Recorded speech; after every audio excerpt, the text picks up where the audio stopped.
My name is Camila Cole. I'm super excited to be here with you. Shortcuts is everything that your mind is used to doing. Is everything that keeps you safe. Is your previous experiences. And I'm here to tell you that today we're going to discover something that it's called provocations.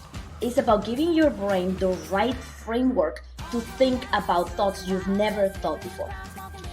For the last 12 years in my career, I've been working with brands all over the world and helping them innovate their marketing. We do that by sitting down with our clients and asking the right questions and giving them the right provocations. Let's get to it.